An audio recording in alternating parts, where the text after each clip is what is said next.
हामी धेरैजसो नेपालीलाई यो लाग्छ कि नेपाली फिल्म केवल नेपालमा मात्रै बन्छन् भनेर। तर यो कुरा सत्य भने चाहिँ होइन, किनकि नेपाली फिल्म इन्डियाको सिक्किममा पनि बन्छन्। र इन्डस्ट्रीको फ्युचर प्रोस्पेक्ट बारे कुरा गर्नुपर्दा इन अ वे सिक्किमको नेपाली सिनेमा इन्डस्ट्रीको एकदम ब्राइट फ्युचर देखिन्छ इफ युटिलाइज प्रपरली। किनकि कम्पेयर टु नेपाल, सिक्किमसँग इजियर एक्सेस छ बिगर अडियन्सको, इजियर एक्सेस छ बिगर स्टार्सहरूको, हाई एन्ड टेक्नोलोजिजको, ठुलो producer, distributor, director, makers, technician र फिल्म सिटिजहरूको। अनि इन्डियन सरकारले त्यहाँको फिल्म इन्डस्ट्रिजहरूलाई दिने बेटर फेसिलिटिज र प्रायोरिटिज कम्पेयर टु नेपाल सरकार त छँदैछन्। र मैले एउटा इन्टरभ्यू हेरेको थिएँ सन्दीप रेड्डी भाङ्गाको, जहाँ उनले भनेका थिए कि उनी भोजपुरी, मलयालम, मराठी, तेलुगु, कन्नडा जुनसुकै ल्याङ्ग्वेजमा नि फिल्म बनाउन चाहन्छन्, किनकि उनलाई कुनै language ब्यारियरले रोक्दैन। I mean, I don't have a language barrier. I want to make films in Bhojpuri, Malayalam, Marathi, Telugu, Kannada. I'll make a movie in Hindi.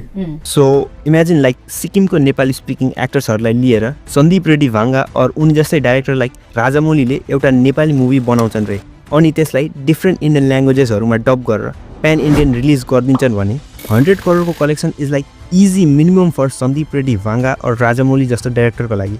अनि 70 करोड एनसी कमाएर नेपालको हाइएस्ट अर्निङ नेपाली मुभीको रेकर्ड, त्यो 100 करोड भारू आइसी कमाउने मुभीले त्यसको रेकर्ड जस्ट तोड्ने मात्रै होइन, त्यसले अहिलेसम्म भयभरको सबै रेकर्ड तोड्नेछ र कति नयाँ हाइएस्ट अर्निङ, फास्टेस्ट अर्निङ यो त्योवाला रेकर्ड्स नै बनाउनेछ, जसले गर्दा मेबी यत्रो दशकौँ लगाएर त्यो मेहनत गरेर नेपालको नेपाली सिनेमा इन्डस्ट्रीले जे जति अलिअलि भयो नि नाम र एटेन्सन कमाएको छ, त्यो सबै मेबी सिक्किमतिर सिफ्ट हुन सक्ला। Hence like imagine a future जहाँ highest earning Nepali movie isn't even from Nepal but India, biggest Nepali cinema industry पनि नेपालमा होइन इन्डियामा छ, most famous Nepali speaking actors नेपालमा होइन इन्डियामा पाइन्छन्, अनि नेपाली भाषा माइनोरिटी भएको देश इन्डिया जहाँ 1% पपुलेसनले नि नेपाली बोल्दैन, त्यहाँबाट नेपाली मुभी इम्पोर्ट हुन्छ नेपालमा जहाँको नेसनल र अफिसियल ल्याङ्ग्वेज नेपाली साथसाथै 44% पपुलेसनको मदर टङ अर्थात् मातृभाषा नि नेपाली हो।